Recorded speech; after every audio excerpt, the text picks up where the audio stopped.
JR, we're going to knock this out. You guys know what that clap is? Yeah. What? I mean, I've heard it before. What is it?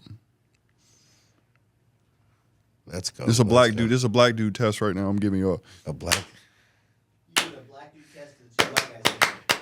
You've seen if y'all up on it. I mean,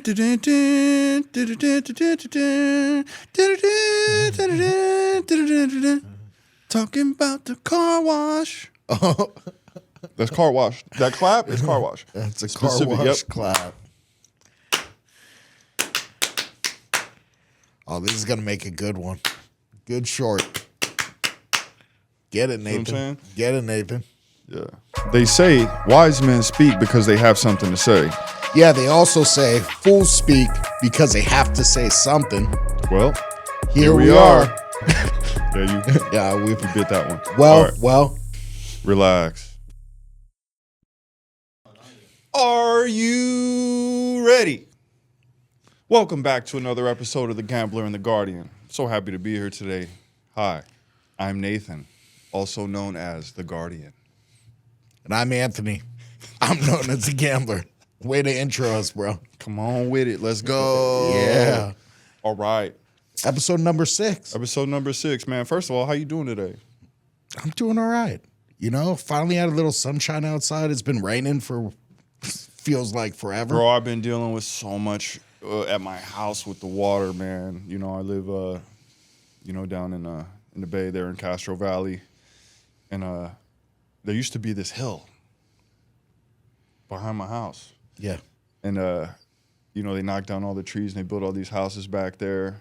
Uh-huh. And apparently my house is the house that just catches everyone's runoff water. Yeah, so the mud comes down. I have some issues a little bit with erosion and some things like that. But, other than that, I don't even complain about that, man. You know, I'm blessed and highly favored. I'm just happy to be here. Another day above the ground. It's a beautiful day. Try to have gratitude for everything that we have, right? Not everything we don't, right? That's the way to be. There it is. Yeah. So we're going to get it started here today. I think that we found something that was very interesting, man. Not only was it very interesting, it's the first of its kind to be captured on video. Yeah. So this is an actual meteorite that was caught on camera on, I think it's like a Ring camera. Literally, a Ring camera. Yeah. And this meteorite falls. Let's just play the clip and I'll stop it. And let me context this real quick again. Yeah. We've seen meteorites falling. Shooting stars. Many people have seen this, but this is the first time it has ever been recorded, the landing of a meteorite. Yeah. Yeah. Here we go. On an ordinary day on Prince Edward Island, something extraordinary. Well, A sound never recorded before. Captured clearly in daylight. The smash steps away from Joe Belitem's house. What hurtled from the sky missed hitting the homeowner by about 2 minutes. It landed. so that sound, it was like Christmas ornaments being stepped on. That's what I heard. Or splashed Christmas ornaments. Like, It feel like if you ever get a dry dirt rock and throw it against the ground and it splashes. That's kind of what it reminded me of. that's what it looked like. Yeah. Yeah, so the sound to me sounded somewhat like when you get a mud clump, like a dirt rock, and when you're a kid, you slam it on the ground, and it just does the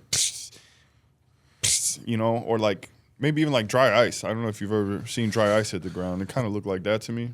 But, go ahead. Yeah. For me, actually, now that I think about it, this is not a good thing that I've done. But have you ever broken a fluorescent light? Yeah. That's what it sounds like. And it has the little, there's some kind of dust inside of there that goes psh, just like this. Gas. Some type It's of gas, gas. yeah. That could be, but it could just be the whatever the stone is or whatever that is that fell actually disintegrating upon contact, because more than likely it was at an extreme temperature, right? Would assume, Let's assume that this thing was the size of 2 buses when it started. Oh, yeah. Yeah. So now here's another thing to think about. For me, here's the scary part.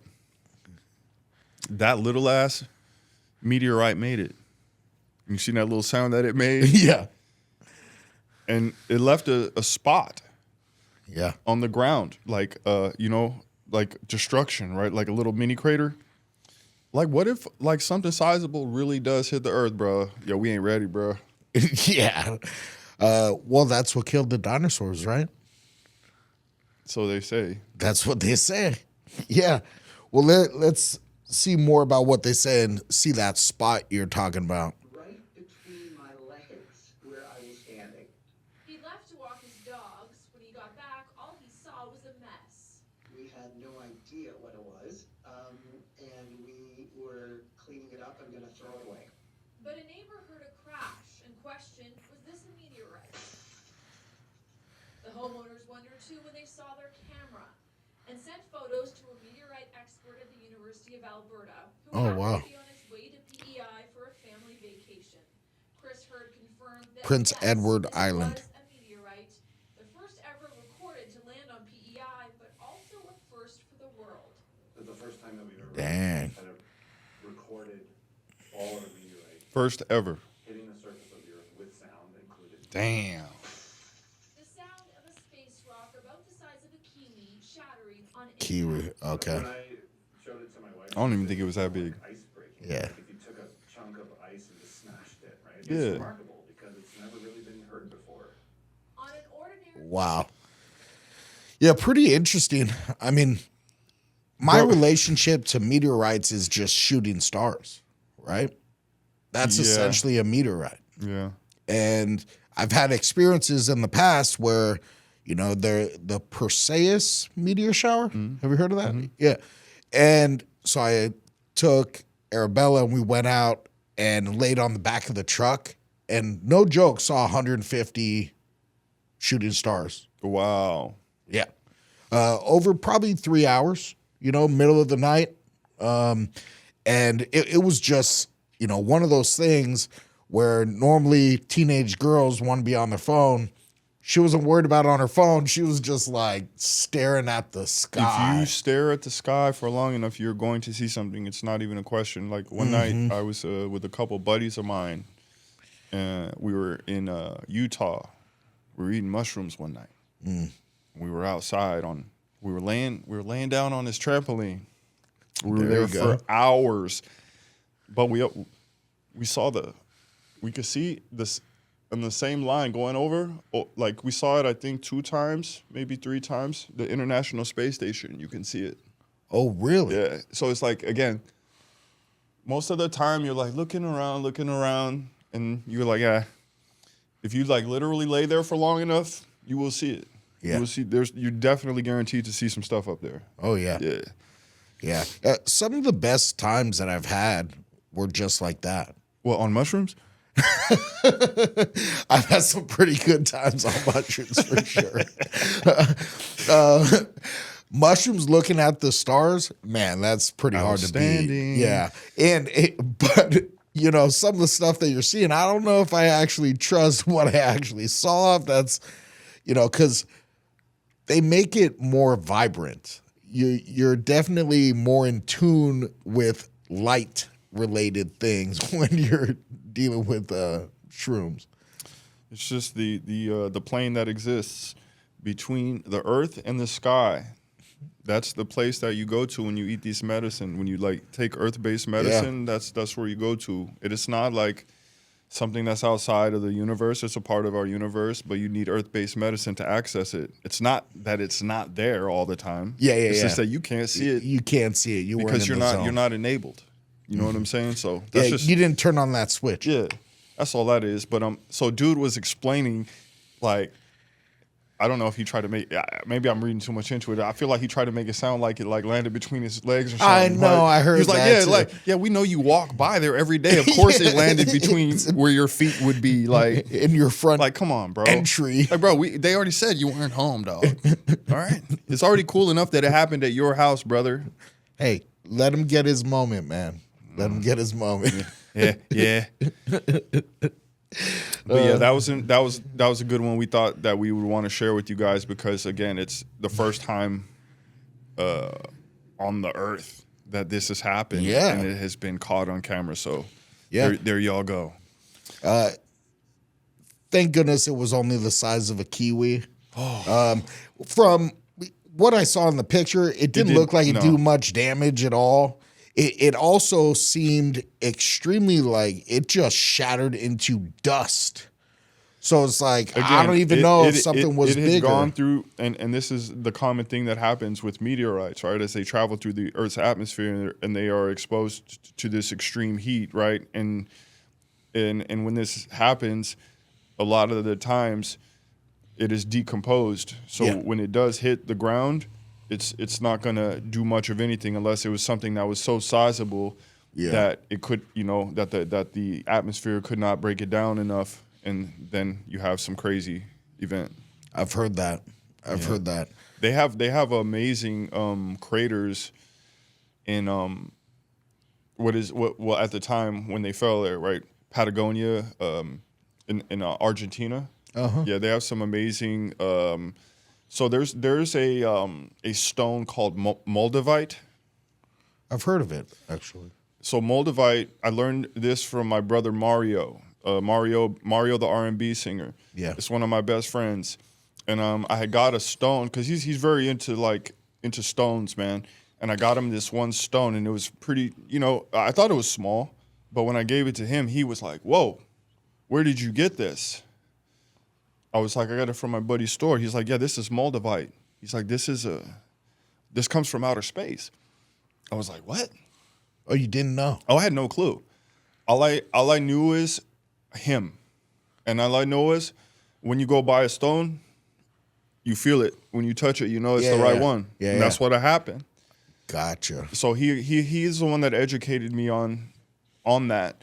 So there's a couple big ones that have hit the planet of Moldavite that have been in Argentina, Canada, and one of these, I don't remember which one it is, but it's one of the Midwestern states. Mm-hmm. And there's some stuff that is hard as hell. That when it comes through that sky, it's not gonna break down, and when it hits, it's gonna hit. Yeah, it's gonna hurt too. Yep. Shout out to Mario, man. Yeah, my brother. This next one, it's definitely not the same as a meteorite, but I think it's pretty cool. So this is what happens when you throw meat off an oil rig. My first question, you already know what it is. Why are we throwing, First of all, what kind of meat is that? Why are we throwing meat anyway? Hey, Period. meat's expensive Meat. nowadays. Why are we throwing? Hey, hold on. That's red meat. That's Second red of all, meat. Hey, beef. You know the price of beef today? Man. Come on, man. I was just at Costco, kind of blew my mind. It went up about 30% in the last 2 weeks. When the last time you bought it, I can tell it. Look, bro, I eat steak a lot. Listen, Me too. It's constantly bumping. It's constantly bumping up. I'm about to buy a half a cow, more than likely. Yeah, well, what's up? I want in. Yeah, let's do it. Let's do it. Yep. We ain't going to give it to the Yeah, we will not sharks be either. feeding anything other than people with it. Throwing it in a pot, if anything. Oh, here they come.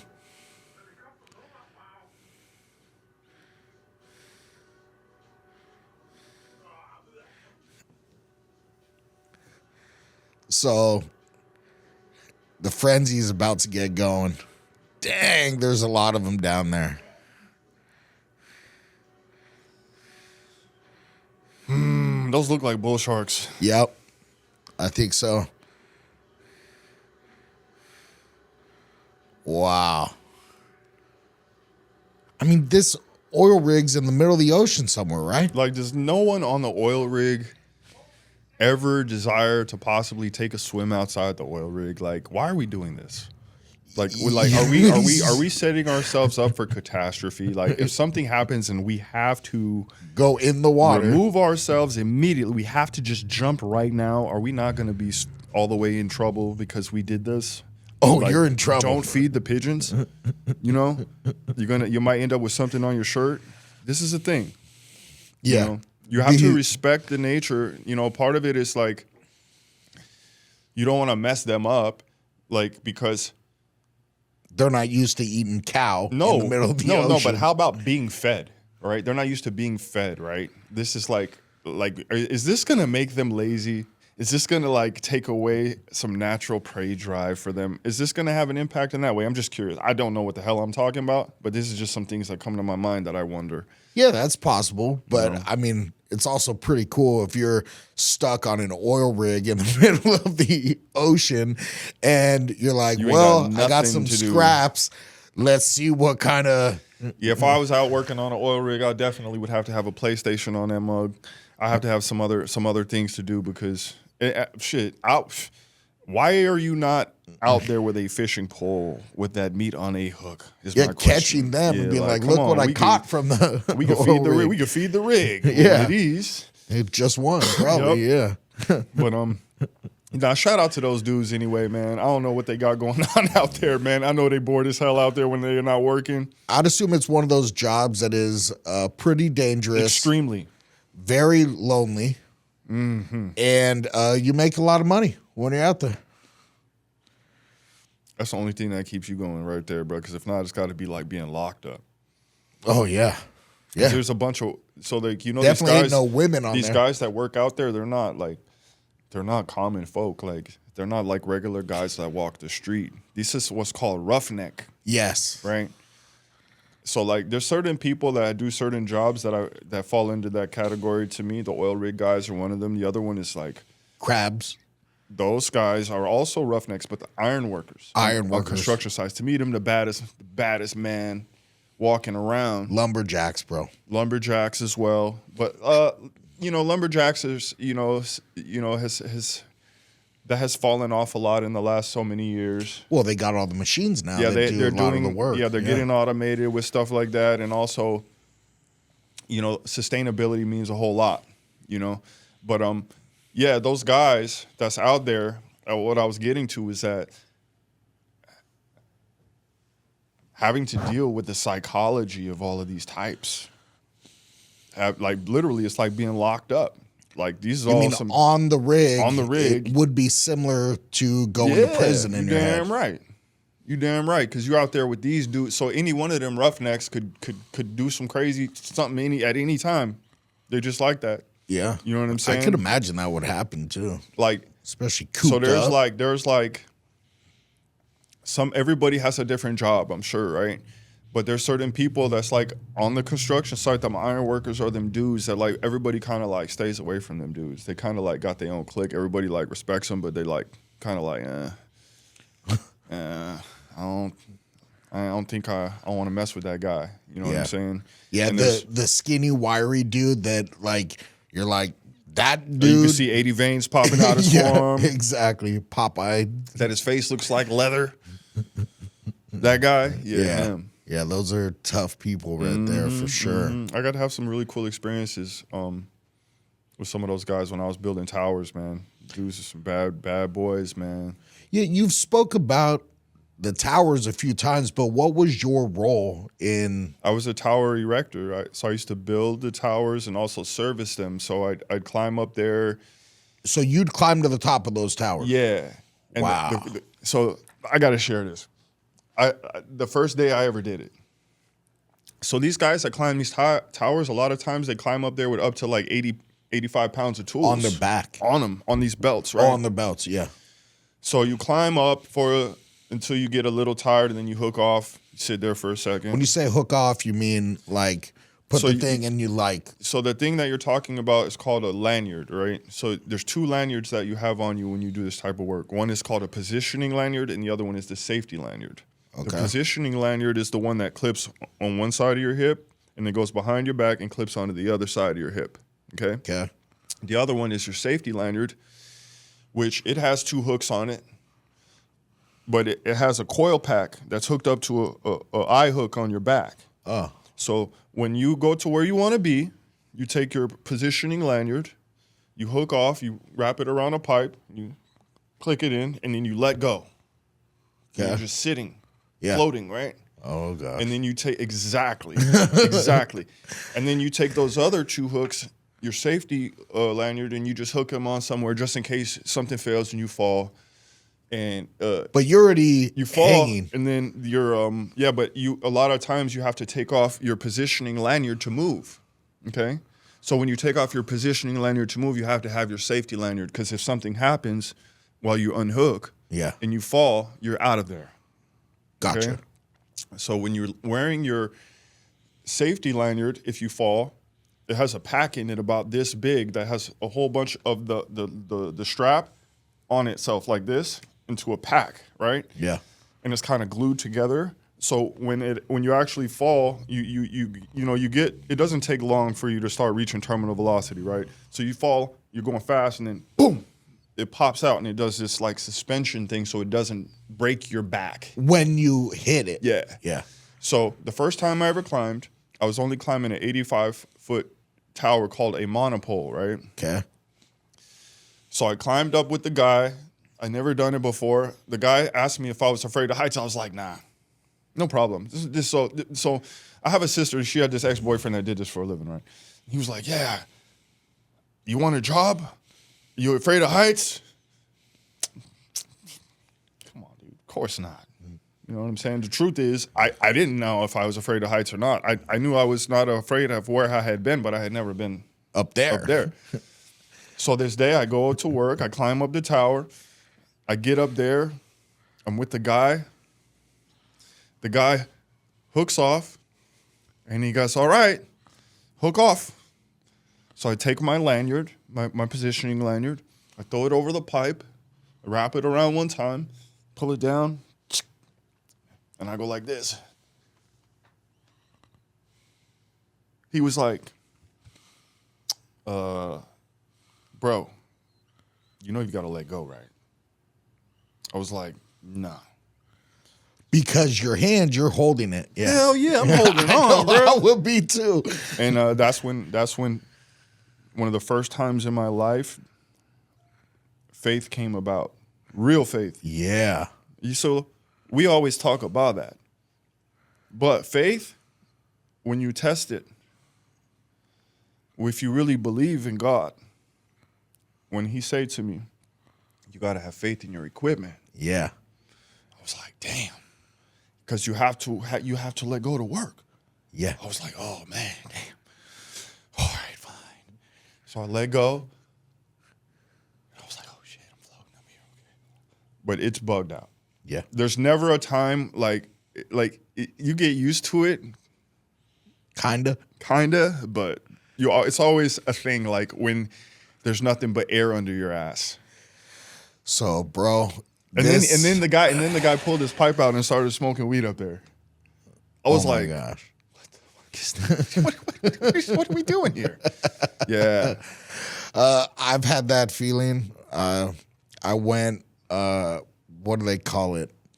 On the back of a boat, and they got a parachute hooked up. Oh, parasail. Parasailing. Oh, Man, no trust. as we're going up, I'm holding.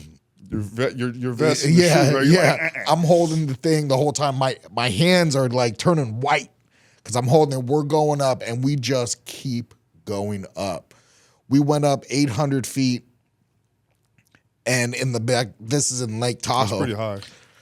My daughter's loving it, and I'm just telling myself, it's almost over. God, please It's let almost this. over. God, It's please let almost this be over soon. And trying to be like in a place of enjoyment because my daughter's having the time of her life. She's thinking it's great, and I'm just sucking wind and praying it's gonna be over sooner than it will be. Yeah, that's bugged out, man. But yeah, that's how it got started. And there's many more stories. How long did you do within that? About 2 years. Wow, 2 years. So as you started, that was your first time. As you were going through towards the end of your career in that industry, what was it like? That job taught me, like, there's, like, I'm sorry, like, I know I'm not a sexist person, but there's a difference. There's a such thing as man work. Yeah. Oh, that's definitely That's you got to be that's strong. Man work. And that's what showed me that, like, I was like, yo, I'm a man. Like, when you do a job like that, there's no, like, when you're up there's no, like, oh, I'm going to take a break from this. And, Yeah. like, every second, it matters. Everything that you do, it matters. Everything counts. And it's serious the whole time. Yeah. And that's something I liked about it. And what else I liked about it was I feel like there was a freedom like nothing I have ever seen. Like, to be so high up, you're by yourself up there. You don't see no bird up there where you're so high sometime. Yeah. Right? To be up there, I'm at the time in South Florida. To be up so high that it rained on me and I go to the ground and the ground is dry. Oh, wow. Yeah. Wow. That. So that's cool. There's certain parts of it that was really cool. But it also, like, the reason I stopped doing that job is because I lost the trust of the people that were on the ground, who were the most important people when you're a climber. And so we used to work with these guys. So me and my cousin's like half black, half white. You know what I'm saying? We used to work with these guys up in Palm Beach that were like real country rednecks. That's just what they were. And like they weren't. That's what I liked about them, was they weren't trying to hide who they were, right? Yep. But there's certain things that they would say in front of my cousin that they wouldn't say in front of me, certain type of jokes and stuff that they would do and stuff like that. And, my cousin's different. You know what I'm saying? He's a normal cat. I had already been locked up. You know what I'm saying? And I understood that type of action. And, like it's always something underlying, even though it's a joke. It's not a joke. And, after a while, I just was kind of like, I can't do this anymore. But I loved it. I loved the job, man. I mean, it was probably the funnest job that I've had that was work. Yeah, it was actual work. Yeah, it was actual work, man.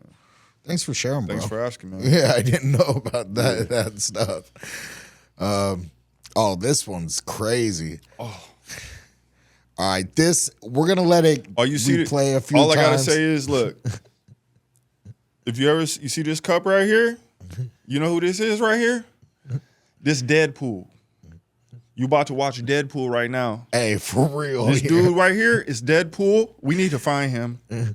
First of all, if this is real, we need to find him. Yeah. Who is this guy? He's got superhuman powers. And there he goes. He gets up. Oh. It looks like it could be a dummy, though, the way that it goes through the air. Oh. And he just literally got up like No that? way. Like, come on. There's some what editing is going this, on, bro? for sure. Hey, please. Look, man. My brother Jesse, if you watch this video, I know you a CGI expert. Any of you people that CGI people, look, me and my brother here were born in 1981. Okay, we ain't the most techiest people. We be falling for all type of stuff. We thought this was crazy. Well, Whether it's fake crazy. or not, we don't know though. So if any of you guys that know know about these type of subject matter, if you can please chime in the comments, because I'm quite curious to know if this is real, because this is insane. Look at come on. Yeah, and if this dude really did get hit Hit like it one that, more time. He just walked One away. more, just one more. No way, bro. And he just gets up and and has his thing in his hand. Nah, that's fake, dude. He's got a thing in his hand. Look, he kept holding his clipboard the whole time. Look, sometimes, guys, we gonna be up here together figuring this all out together. Look, but what I just also realized was I ain't hear no breaks. Yeah. So it's either this was a real hit and run, or I don't know. You know, so again, guys, please chime in. We would love to hear from you on what you guys think this is. Yeah. This is wild. This is like If not, he's Deadpool. the craziest car chase where he flashed him with the lumens. And Brother Jesse chimed in and told us it was CGI, man. yeah. But for us, we're like, that's the coolest thing. Yeah, I still think it was cool. I still think I it was don't cool. think this is cool. Yeah, Let me this is make not. this clear. This is crazy. Yeah. Yeah, This is nuts. Yeah. And that guy is definitely a superhero if this is real. And so I just want to know what he felt like the next day. If he got up and walked away like that, how was the next day like? You thinking about the next day. I'm thinking about, did he survive the next 5 minutes? Nah, this has to be fake, dude. Gotta be, right? There's no way it's All right. no way it's real. All right. So this next one, man. This is so there's this article. It's on Dads for Kids. And it talks about 40 things dads could do with their children, right? And so Nathan and I were both fathers. Part of the thing that we want to talk about in our podcast is being role models for kids. And one of the things that, both Nathan and I do is spend time with our kids, doing all these different things. And something that has really helped me along the way is having friends and different people giving me ideas of things to do that my kid will like doing. So we could actually enjoy some moments, create some memories, do some fun things together, and essentially nurture them right. Yeah, because a lot of us, though we are parents, we're learning to be parents. I think everybody We're is. like, yeah, but some people have had kids before and like have had certain True. experiences. Some of us are like first timers and, different things like that. And, we all different, right? Like we all have different backgrounds. I myself personally have, a very different, unique background. And it's taken me a longer time to assimilate to dad life. You know what I'm saying? Just being frank, and definitely having certain people around me that have already been doing it and that I admire Yeah. helps a lot to make it easier on me, the process, because again, I speak for myself when I say this, it is not easy. This is not an easy process. Like if you want to be a good dad, right? If you want to be a good parent, right? And that means something different to everyone as well. But 100. yes. Yeah. So some of the things this article says are good is like doing crafts with them. So, I'm not a huge I'm crafter. not very crafty either. Normally that's like a female thing in my household. My mom, she loves doing crafts with Arabella, stuff like that. That's stuff that they get into. But the next one is building a fort. Oh yeah. All about building a fort. I remember as a kid, I used to build the pillow forts with the couch cushions. I and never the had sheets. a fort, bruh. What do you mean you never had a You know what I'm fort? saying? You're gonna learn a lot about my childhood on this podcast. You never had a fort. Nope. You know, so you don't know what a fort is? I know what a fort is. I make them with my kid, but like as a child, as a I never child- had one. And you never made one with your family. No, my upbringing was different. That's what I'm trying to say. It's like, no, they weren't those kind of people that were doing that kind of stuff with their kids. Wow. Yeah, bro. Yeah. It's deep. But you do So- that with your son. Yeah, and that's again part of what I'm saying is it's like I can like only thing I know about it is like what I went through. Yeah. You know what I'm saying? And all I know is what not to do Okay. to be a good parent. You see what I'm saying? So Yeah. it's like I'm learning as I'm going to be a better parent, to try to do a better job at being a good dad. You Yeah. understand what I'm saying? So because a lot of these things it's like normal for children to do. But as Yeah. my childhood, it's not. I don't know of this at all. You understand? So Yeah. Well, I'm sure that you did this next one with your family. Oh yeah. You walk somewhere. Yeah. So where's some of the places that you guys might have walked to? Bro, you wouldn't believe me if I told you. I mean, I know you grew up on the mission. So we used to walk from basically 22nd street between York and Hampshire. Down. This is my grandfather. He was known as the mayor of 22nd Street. He would walk us miles, right? Like from 22nd Street to Bryant Street, from Bryant Street to 24th Street, from 24th Street to Mission Street, down Mission Street till we get all the way back down to 16th Street, and then we jump on a bus at 16th Street. We could have already walked there straight, but he want to make this long route. Yeah. And then we get to this one location, and or sometimes we just walk all the way through. When I was a kid, my dad and my grandfather walked me through the Tenderloin, bruh. Wow. So when you ask me that, all I remember is walking through the streets. Like when I moved to South City, that was done. There was no more walking around like that because my education was over. Yeah. Understood. You know, but it was, you know, I appreciate it so much now, you know. But like, I don't know, like as a parent today, in this time period, I don't know is there a need to walk my kid through the Tenderloin to show him these things. There's certain exposures that you want to give your kid, and certain of them that today, this day and age, you're like, is this necessary? That's a good question. I don't know. I mean, I try to include different aspects of life so my daughter can see them. Some of them is like how much is too close for comfort, like kind of what you're saying. Like, I don't necessarily want to bring her down to Skid Row and be like, let's go and meet some people so you understand their lives like That's that. big. You know what I mean? That's big, man. I try to spare. So there's certain things that I do know, like my dad would do, which is like he would tell certain types of stories. Yeah. And talk about certain types of That's things. one of them on here is tell stories. Yeah, but there's certain types of stories that you should wait to tell your children. Yeah, I think timing's everything. Especially if you have boys. Because there's certain things that you hear when you're a kid that you think are cool that you don't know are not cool at all. That Until you later. strive to be that way. Oh, yeah. And that's what happened to me. You know what I'm saying? I got you. Let's save some of those stories for because those are going to be the good ones. You got it. So painting a picture, cooking with your kids, right? Yeah. Man, that's something that I definitely do. I do try to too. do a lot. Is at least give some role so then it tastes better when she eats and she feels that she contributed. Yeah, I wish my kid ate more food, like more types. More types Yeah, of this food. guy's, What, chicken nuggets, mac and cheese? he don't eat What's mac his- and cheese, bro. He don't need mac and He cheese. won't eat mac and cheese. He Chicken don't eat nugget? pizza. No pizza. Bro don't eat pizza, bro.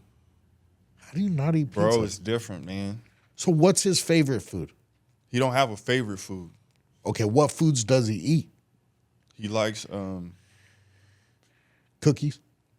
he'll eat some cookies, but like bro eats like he'll eat some fruit, he'll eat like some bagels, like he'll eat like morning buns.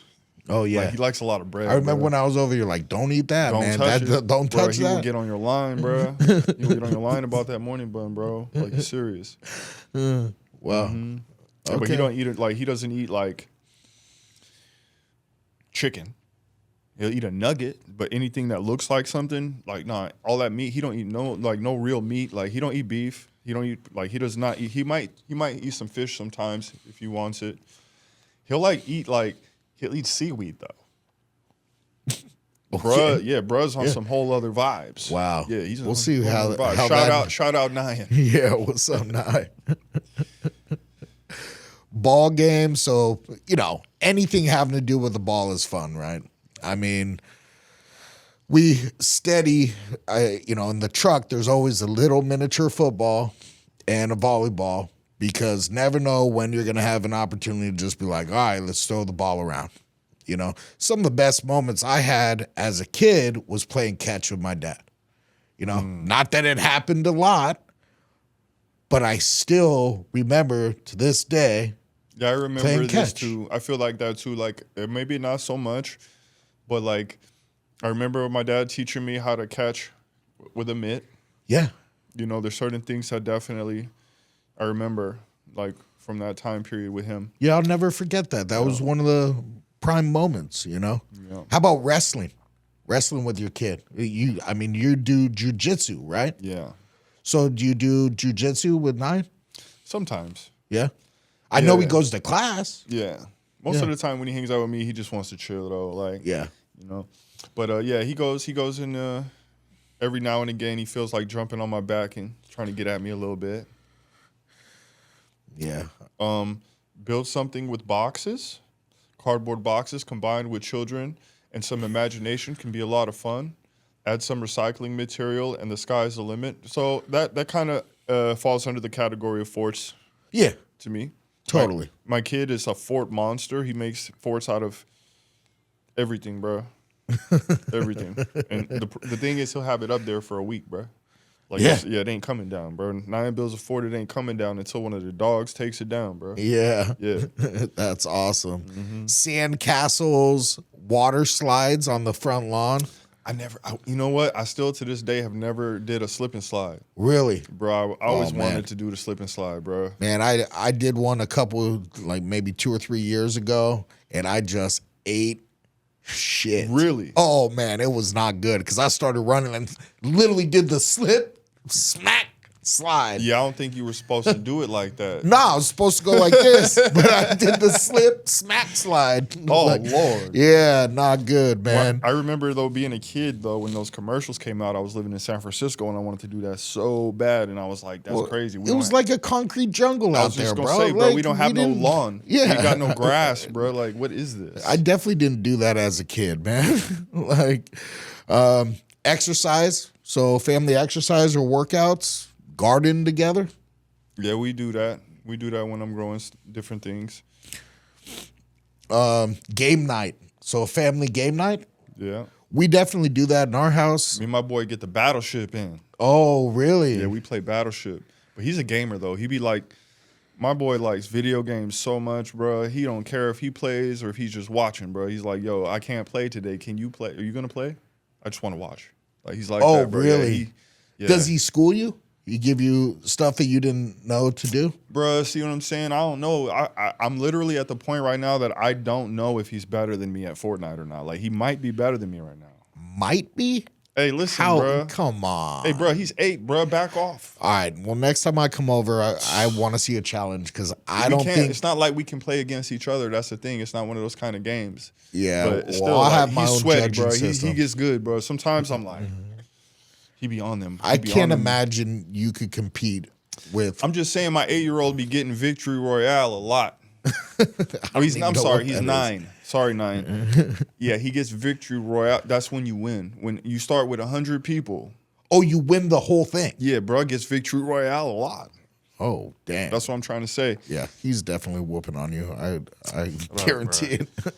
Have a picnic, right? This is my favorite thing. Find a pool, right? Go to the pool. Go find some water. Yeah, we got a pool next door. Yeah. How about fishing? I know you take Nyan fishing. I do, but the places, here's the problem, bro. What I'm noticing about fishing is the places that have the fish, Yeah. where you're going to catch a lot, it's probably more dangerous. Pool. You know what I'm saying? So it's like, I'm trying to work it out for him. He hasn't caught his first fish yet. No way. See what I'm saying? So I'm trying to get it in there with him, man, so he can get his first fish. Hopefully he gets the bug. You know what I'm saying? Yeah, but it's also a timing thing. If it's It's a too lot, much, right- too fast, it's Right his now, it's attention a lot span. right now going on with the weather out here. Oh, that too. Like in the last couple years, I've definitely noticed some changing patterns. Yeah. Like I would notice this because like I'm somebody that goes out and fishes a lot, right? So Yeah. I'm like really paying attention to the weather and like the surf, you know, all these different things. And yeah, I'm gonna get him out there though. But yeah, fishing, man, fishing is a great thing to do with the kids. Teach them how to fish, man. It's sad when I meet men that don't know how to fish. When I meet a man and he's like, "I never been fishing," I'm like, "Damn, bro." Yeah. Like, nigga, did you have a dad, bro? Like that's what I. That's Well, where I start that's why thinking. this is on here too, Yeah. for that very reason. Bella, we have a family ranch, and so on the ranch we have a pond, and in Yeah, that yeah. pond there's bass, right? Nice. And so, literally, I'll throw out the invite because we go up there, we go bass fishing. Nyan will catch his first Oh, fish. let's do it. You know what I'm saying? Let's go. That's where Arabella caught her first fish, and a couple other people as well, because it's a tradition that I bring friends up there and they go and catch. In fact, I think Justin Pro might have caught his first fish up at the pond. Damn. We need to ask Shout him. out Justin Pro. Yeah, man. So in that, like, family dance party is another thing you could do. Nah. Not me, brother. I mean, I've had it, man. I hold up the wall while y'all dancing. Hold up the Yeah, wall. I hold up the wall while y'all dancing. I've done this with Bella. Go visit local library, Yeah. you know? Campfire, camping. Yeah, Yeah. I went camping with him last year. Yeah. With my sensei on his birthday. Yeah, that was pretty cool. He liked it a lot. That's some of the funnest times I've had is camping. Yeah, you gonna come this year? Let's do this. To Luau. Oh, we gonna put a pig in Shout the out ground? Sensei, man. Sensei you don't Carlos report. Tadanadu, former UFC fighter, former Bellator fighter, former world champion in jiu-jitsu, all this stuff, man. Every year he does a luau for his birthday, and he invites the community. You know what Really? I'm saying? He's a leader in his community. Where does this happen? Last year we did Lake Comanche. Oh, okay. This year there's another lake that's not far from Comanche that we're going to be doing, and I'll definitely make sure that you guys get the invite as well. Man, that'd be awesome. Yeah, man. I love that, man. It's literally the funnest times for me. Mm-hmm. Is going out in nature, hanging out with other people, especially I went to this one campsite last year that there was not even a fire pit. What? Yeah. No fire pit. You got to make your own. No fire pits allowed. Camping. It's like in my head, No fire. no fire. Why are we here? Yeah, boy. Why are we here? Exactly. I was like, man, doesn't make sense to me. No, I'm not with that. Yeah. So go to a museum, right? Go check out some yeah. different stuff. Definitely something I like hope to he do. becomes more fascinated in history and stuff like that. He loves what is that one over there? The DeYoung Museum, Palace of Fine Arts, right? Palace of Fine Arts. Yeah, he Yeah, loves and that. SF. Wow, it's Loves so that cool. and loves Monterey Bay Aquarium. Like Oh, aquariums, yeah. Yeah, anything having to do with nature or animals, fish, like all that stuff, it's a win to do with kids, especially because a lot of times they've seen these things on TV, but to see it in real life, you know, just like if you're driving down the road and you see a deer, it's like, oh my gosh, there's a deer. You know? Yeah, I mean, I see deer at my house, and I'm still like, wow. You know, there's certain things, I don't know what it is about animals that we have this like attraction and fascination with. So the other day, off topic, like I opened my door, I came in the house, and I looked down, and I was like, shoo, shoo. And there was this little slug. Banana slug? It wasn't a banana slug. It was just a regular slug. And I was like, Okay. oh, wow, look at that slug. And I picked him up. I had him in my hand. And then when you pick him up at first, Yeah. he came back out. You know, he brought you know how they do, right? They're like, And then like, one yeah. out, other one out, and then the mouth and head. He does that, and I'm just like, damn, I'm so fascinated since a child with slugs and snails for some reason. Specifically. Well, do you remember Outdoor Ed? Hold on. My friend the banana slug, he told me what to do. My friend the banana slug, he told me what to do. He said, if you get slime on me, then I'll get slime on you. And he said, ooh, ee, ooh, ah, ting, tang, wada, wada, bing. Yeah, I remember Outdoor Ed, brother. Wow. How about that? Hey, I haven't heard that since then. I got kicked out of Outdoor Ed. Yeah, you were doing crazy things, right? I don't even remember what I did at Outdoor Ed. All I know is it was a catastrophe, bro. All I know is like they were like, "Yo, take him home. You ain't making it through the rest of this." Like, I remember Nathan was in my cabin. This is fifth grade. I was in your cabin. Yeah. I don't remember any of this. Please share. You were in my cabin. What was I doing? I remember.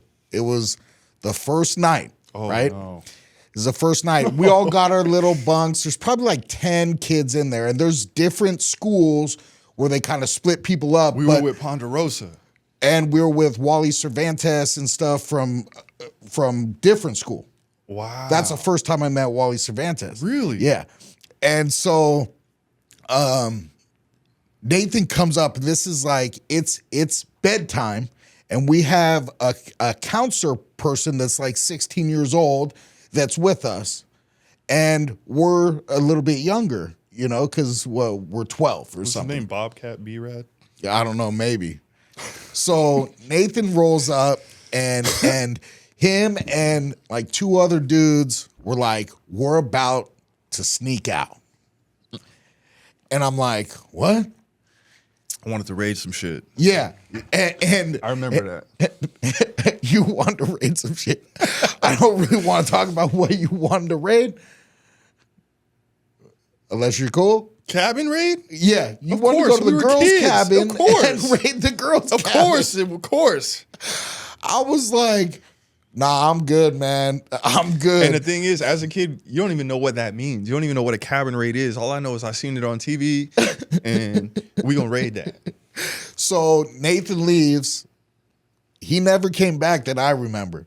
Damn, for real? Yeah, you never came back that I remembered. So I don't know what happened. You might be blocking this from your memory. I just don't remember. Yeah. And normally you're the one that remembers Yeah, this I'm thing. really like, I don't Yeah. know I don't remember what happened. All I remember is that I don't know. I know I got caught. And I know they had me holding me somewhere, like in a room somewhere until the next day, till the sun came up the next day, and then they was able to drive me out of there. Oh, wow. Yeah, Okay. like that. Like, yeah, they had to escort me off the property, but Ooh, take me wow. up out of there. Yeah. They were like, he's a wild one. So a fun thing to do with your kids is have them go to outdoor ed. Woo! They will go have an experience, and hopefully they don't get You only sent home in you one only day. live once. All right. You're gonna be one of those people that they say he was cool, but they don't have no stories to tell about you. Or you're gonna be a person that leaves a mark everywhere. There that you there's go. many stories to be told about you. That's up to you. Good call. Good call. So finishing it off for this, you know, things that you can do with your kids. Look, right there on the list is animals, reading together, telling stories, which is what we're talking about here, right? Tell these stories with your kids about the things that maybe you should do, or maybe you should learn from my bad experience, what not to do.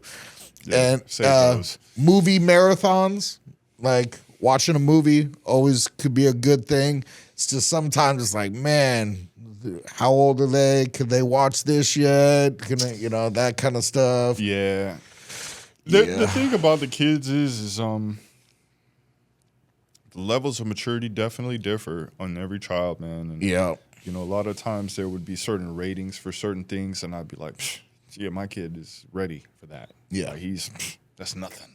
Yeah. You know, and that's kind of at the discretion of the parent. You know, Totally. Well, I'm happy we got to talk about being dads a little bit. It's an important piece, man. And, you know, just to put it out there, you did a great job. You did a great job, Nate. thanks, man. Yeah. You were a little hesitant, you know, on that article. Article wasn't the best article, but it brought up like us being able to talk through some of our past, and also like how we try to be a parent to our kids. You Help know? to understand a little bit more too. Yeah. This next one is definitely not fun like that. So, not until like some different things have happened, events that have happened, and some different mentions of this place. I have some personal experience with this place because I got to spend some time there. Turks and Caicos, Yeah, right? I got to spend some time working with the prime minister, or former prime minister of the Turks and Caicos, and at the time I got to meet and spend time with who at the time were all the ministers of the government and a whole bunch of wonderful people over there in the Turks and Caicos Islands. It's in the Caribbean. And it's a destination for people most of the time with real money, even though the people there don't have any. Yeah, so the locals there are It's pretty poor. pretty Yes, impoverished. impoverished, yes. And but it's a beautiful place. It's here's what I can guarantee. Pretty much, I can pretty much guarantee that if you go there, you're probably not going to see anybody you know. Oh, You know what I'm saying? And it's like, if you want a place to go that you have the best of the best weather, that you want to really unplug and not be bothered by anyone or anything and get treated well by the people that are there, that's the place that you need to go, the Turks and Caicos. Beautiful beaches and stuff like that, right?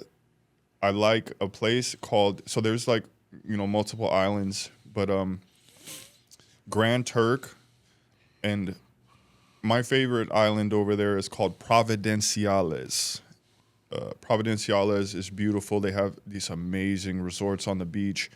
If you've ever eaten conch, Oh yeah, it's good. the best conch I've ever had in my life. It comes out of Turks and Caicos. So shout out Turks and Caicos. Shout out Premier Michael Missick. Shout out everybody in the Turks and Caicos. Well, this lady, 55-year-old tourist lady that went to the Turks and Caicos, didn't have such a great time. She didn't sound like she had such sense in her head. This might be the case. Well, the title of it is 6-foot shark bites off woman's hands when she tries to engage with the animal and take photographs. Hold on. Let's just revisit that. Let's unpack this. I'm gonna read this again. Yeah. 6-foot shark bites off woman's hands when she tried to engage with the animal and take photographs. Let me tell you something, man. If you walk up to a stranger on the street and you put your arm around him and you put your phone up like you about to take a selfie, something might happen to you, man. It's possible. Bad idea. And that's a human. Yeah. That's not a natural predator. Yeah. That's not something that's what? Yeah. What are we talking about here? What's she thinking? Well, let's find out what happened here. So a woman was injured on vacation in the Caribbean while trying to take photos with a 6-foot shark. Officials were notified that the visitor had been injured swimming at a beach in the place that you like the most. It's in Provo. Yeah, in Provo Island. Providenciales. That happened there? Oh, my goodness. The victim, whose identity has not been released, That was a scene. she'll be the one walking around with no hands, by the way. It's going to be her. There you go. Was brought ashore and taken into the medical center to be treated. Our thoughts and prayers are with the family. The Royal Turks and Caicos Islands Police Force and the Department of the Environment of Coastal Resources did not immediately respond. I bet. They are freaking out, just so you guys know. So it's saying it has been determined that the tourist had attempted to engage with the animal from the shallows in an attempt to take photographs. The woman's husband then rushed into the water after the attack to try and scare the shark away before it could cause more injuries. Somebody's liable for this. Yeah? I'm going to tell you this right now. Somebody's liable for this. Somebody was supposed to be watching that lady. And like a 6-foot shark is not like, that's not big. But a bull shark is a very dangerous eating machine. It's like, for me, it's like a mini tiger shark. Them things is going to bite whatever is moving. More shark attacks happen from bull sharks than any other shark. Correct. Yeah. So it doesn't really say much more in this article about what happened and all that stuff. Go back down to the bottom real quick.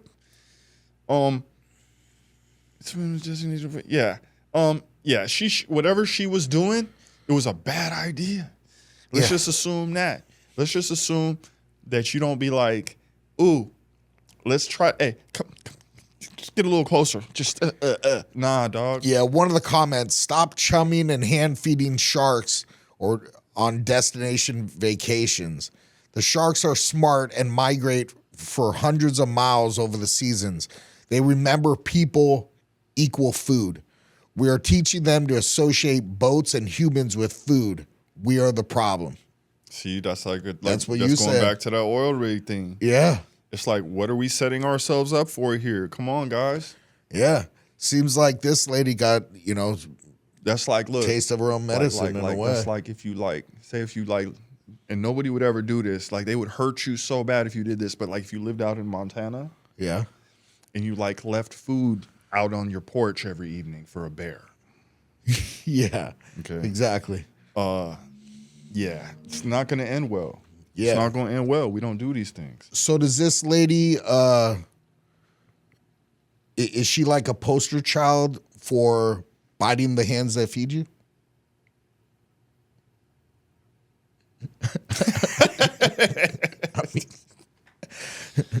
Bro, she's a poster child for something, man. I don't know this. I don't know. I feel bad for the lady.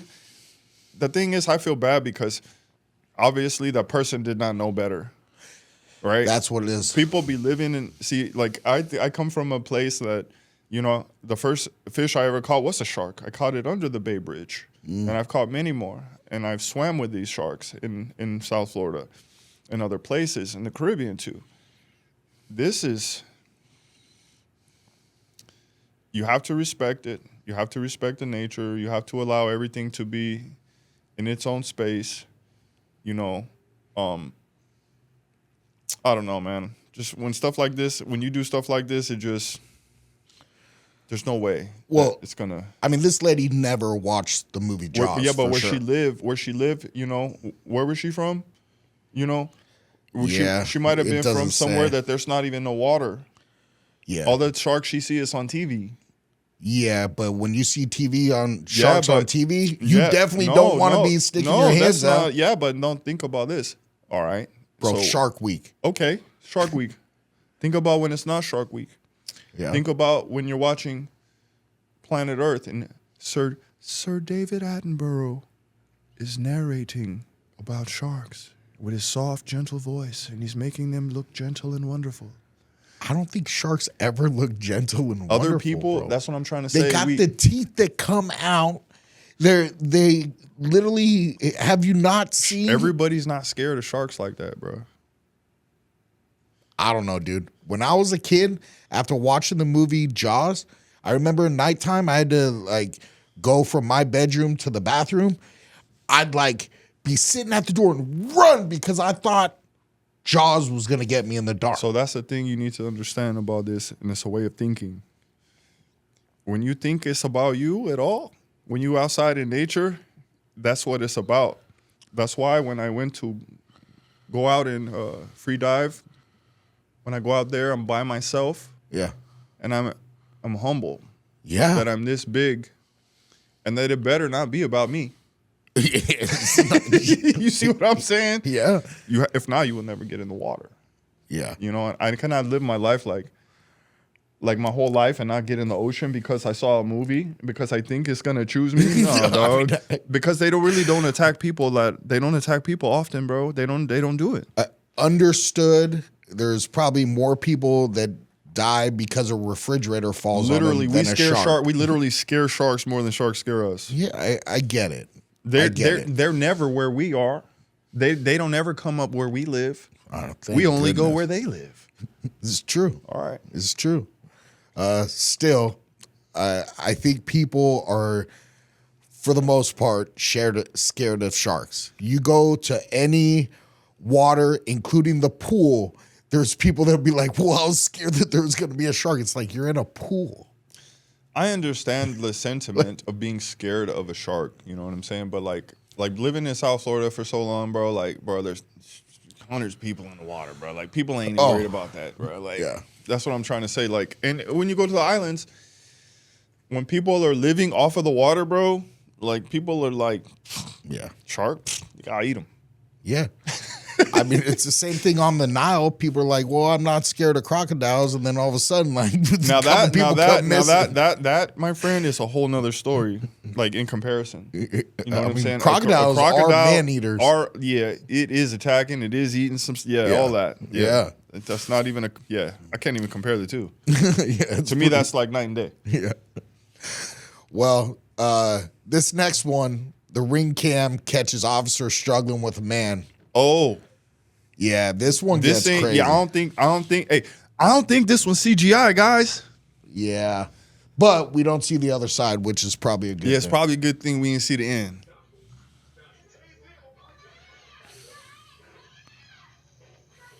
Oh, he stunned him, and then he's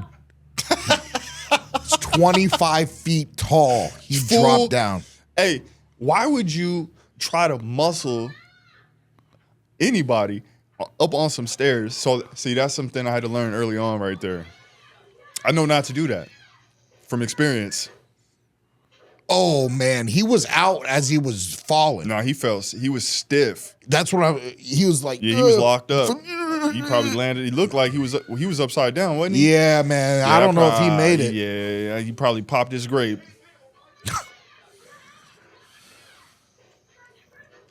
Hey, man. Oh, jeez. I'm going to be real with you, bro.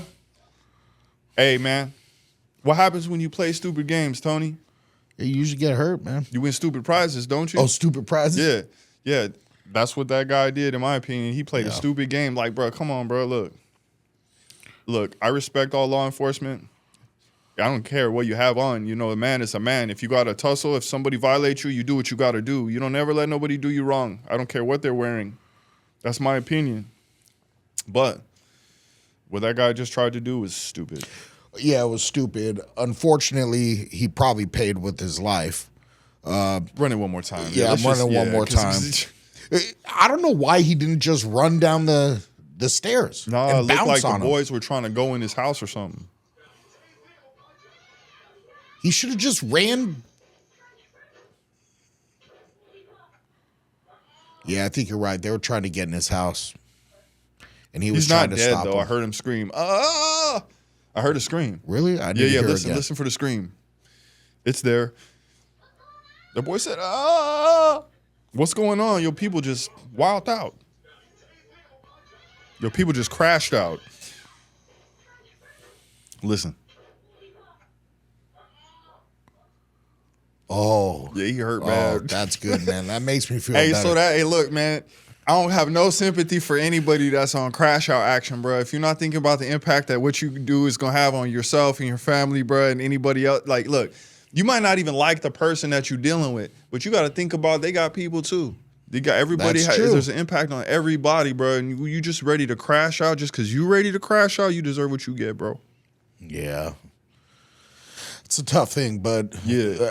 I would say it makes sense because if you're in this maniacal kind of place in your head and you're acting like that, you will cause so much harm to so many people potentially that it needs to somehow be checked if somebody isn't thinking correctly about how they could affect But that's a everybody whole else. nother situation. That's a whole, like, that's a fine line between, like, somebody that just don't care or somebody that's sick, like somebody that's psychotic and just doesn't have the feeling of wrongdoing within them. You see what I'm saying? They're different So, things. who knows what that guy had going on? He looked like he knew what he was doing. He didn't look like he was too crazy to me. Nah, he didn't look crazy to me either. But then again, he pushed up on the cop, so he might have been. You know what I'm saying? In the end. But I thought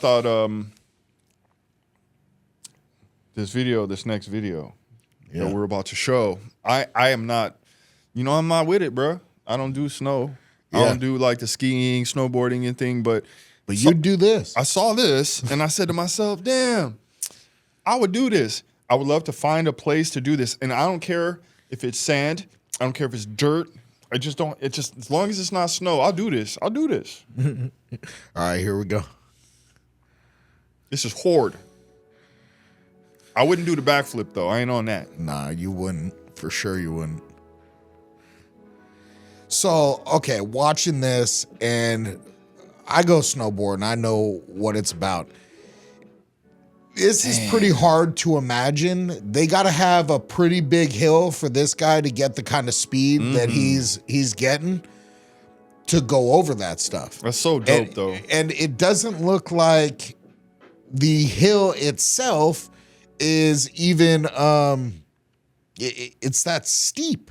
So I don't know how he got that kind of speed. Well, we don't know what's behind where he was either. We don't know what was there, like in terms of the hill or angle or anything don't. like that.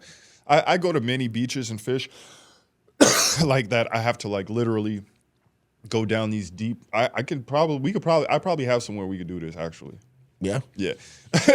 There's like these. We got to walk down this pretty steep trail, like look like that to get to the beach. Yeah. Yeah. So there's, it's possible for certain. Get your mind out of there. It's not CGI, Tony. Well, I don't know, bro. But my thing is, I know how the snowboard goes on snow. That is a snowboard that guy has attached to his feet. Should it be the boots. digging into the sand? Yeah, sand's a little bit different because I've seen sandboarding, right? And they do it on dunes. It's a real thing? It's a real thing, yeah. And they literally put a snowboard on and go down the dunes. What I'd say about this sand compared to the dunes and that, those are the flats, bro. If you're on ice and you're just going on ice, you slow down even on ice.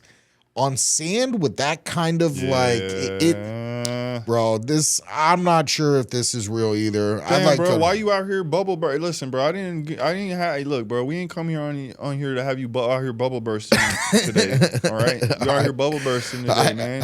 Can we have some fantasy today? Hey, I'll put one on you. You find a place for us to do this. I'll bring the boards, the boots, all the stuff, and I'll let you rip. And we'll make a video out of it so everyone else can see it. How about that? Well, there we go. Okay. There we go. I like it. All right. So we talk about sometimes about like the time period that we're born in and how like from that time to now so much has changed in terms of like from the 80s to like 2020s. Yeah, in terms of like things that were said, things that are now politically incorrect and things of that nature. And there's just there's words that are less often used words over time, and they begin to melt away and then become they die, right? My dad was born in 1949, so he's a baby boomer, and we're about to share with you boomer language that confuses younger generations, and yeah, so younger generations might hear these terms being used by a boomer. They're like, what? And they're like, huh? Similarly, when my daughter says some stuff and I'm like, that's cap. Oh, okay. Yeah, and like, I don't really like cap. I don't understand cap. I don't know where it came. Look, somebody's going to have to explain to me the origin of cap because I don't say that. I won't say it because I think it sounds stupid. Yeah. Like, what do you mean cap? What does this mean? Like, somebody please, like, again, in the comments, you guys, if one of my peers understands this or if one of you youngsters can explain it to me, its origin and what it actually means. Because a lot of people are saying it. And I don't want to say it unless I know what it means. For me, back in our day, when you were capping on somebody, you were making fun of them. That's right. We rousing them. Yeah, we used to cap, right? So like that, like Tony said, I'm capping on you if I'm talking crap about you. We're capping. We're going back and forth. We're saying a cap. Like a joke is a cap, right? Yeah, exactly. And it's like I don't know where these things come from and who decides to take it and run with it, man. But some of these things is like kind of whack. I think cap is whack. Cap is whack. Yeah. Well, how about Bogart? So Bogart, it means to like essentially not sharing your weed, right? So you Bogart the joint, right? Like I'm smoking, I pass the blunt over to Nate, or I don't, and I just sit here and do like Snoop Dogg did in what is that movie with Chappelle? I don't know, but this is crazy to me to even think about that word because I haven't not shared a joint in years. Yeah, well, you just roll your own. Yeah. Yeah. So my uncle, I used to go hunting with him, duck hunting when I was a kid, and he used the word Bogart all the time. My dad uses it too. Oh, yeah? Yeah. Like if there was a bag of chips or whatever, and I was kind of like keeping it closer to me, he's like, hey, stop Bogarting them. But like, it's like, again, whatever. Like, I assume this come from Humphrey Bogart, right? Oh, maybe. I don't know anything about Humphrey Bogart, but maybe he's somebody that was like, was muscling things from people or something, and maybe that's how this came to be. I don't know. Oh, that's a good lot question. Of times, like I'm really like crazy about like history and origins of words, and like what does this mean? Like, I never said Bogart. Yeah. My dad said it a lot, Yeah. but it's not something I ever felt like it was something I wanted to say outside of there because Yeah. it made sense to me. This shit don't make no sense. Yeah. You know what I'm saying? How about booking? Why we be booking, So does that mean you're reading? hauling ass, Yeah, hauling ass. Running. Speedy Gonzalez running, style? book. Hey, here's the booking sound, right? That's the booking sound, right? We hear the feet. How about this one? Boss. Yeah, And the meeting of boss is just awesome, is what they're saying. yeah. I feel like even that was. I feel like That's boss. I feel like that was a smaller amount of people that were saying it while it was popular. Even though, like, boss, it's like. I think there's- this was before our generation anyway. It's just I didn't really hear it. Yeah, I back didn't hear then. too much boss. I've Yeah. heard it a few times, like, but not many. Yeah, we know about this. Yeah, so this is bread. Bread. So cash I money, need that bread. cash money, that Yeah. dough. And another one, Cheddar. I would just love to know how this association with money in bread and dough and cheese and cheddar, like, why is money associated with all these foods? I would just really, hey, look, again, Yeah. if anybody knows the answer to that question, if you would like to leave some information for us in the comments, because, like, we don't, like, this is crazy. Yeah. I think America, like, we just be saying stuff and running with it. It gets popular and we run, it's trendy, we run with it. Yep. And, like, nobody asks questions, and that's a problem. Yeah, I definitely see that. Doobie. Yeah, so doobie is like a joint, right? Yeah, doob. Yeah, little doob. A doob. I Yeah, I but a don't know. doobie, nah, doobie. So to me, a doobie is it's already been lit and burned down a little bit. It's what's left is the doobie, right? It's not Yeah, quite like the a roach. Yeah, It's like it's not a clip, right? So like you light it, you burn a little bit, you put it out, it's a clip, right? You light it again, you burn out a little more, it's a doobie. You see what I'm saying? And then you finish it off, and just a little bit left, it's a roach. yeah. Yeah. Far out. Far out, man. I actually know somebody that says that still. Like my buddy, shout out Jeff Leone. Yeah. Yeah, Jeff Leone, Garth's brother. He still says far out, man. I know a couple older white men that still say far out. So it's a praise of approval and means awesome. I never heard anybody else say it other than older white men How about flower child, bro? though. Flower power. These things Peace have, and love culture is what it says. and this time period has passed, and Yeah. with that time period, those phrases Kind have of passed disappeared. as well. I don't know if we have flower childs anymore, but we got butterfly childs. You know, the butterflies. You see all these people with butterfly tattoos and stuff like that. No. What is that about? I don't really know, but I see all the butterfly tattoos and all the stuff, and like on Instagram, it's the butterfly. They have the emoji of the butterfly and all this stuff. Yeah, I don't know. We're I'll gonna have to look into that. this. I I'll might have to look stumped into them. this. How about fuzz? The fuzz. So That's cops, 5-0, the cops, 5-0, the police, popos, Babylon. the popos. Yeah, all those things. Give me some skin. See, now this, it was a black thing. It was a black thing. Give me some skin. That definitely was. It was a black thing, used a lot 100%. in our day. And it's a thing though. It's not like a regular, like, it's saying that it's just a handshake, but it's not. No Like, you know about it? skin. Nah. You got put your hand flat. Put your hand flat like this. Yeah. You say, "Give me some skin," and when you do it, you slap and you drag it out. That's Yeah, skin. that's skin. You know what I'm saying? Yeah. I never seen a white Yeah, man give it's skin. not. That's a handshake. What they got there. Yeah, It's a yeah. handshake. Yeah. No, I hear you. Skin. Hey, I guess skin never caught on, huh? Hang loose. Now that it says relax and chill out, but I actually know it to be a surfing Surfing. The thing. surfing It's where- term. How do they do it? I Like can't even this? do it. It's more commonly used in Hawaii, Yeah, though, for sure. So here you go. Gas. and Australia as well. It's also used Hang a lot loose? in Australia. Really? Hang loose, yes.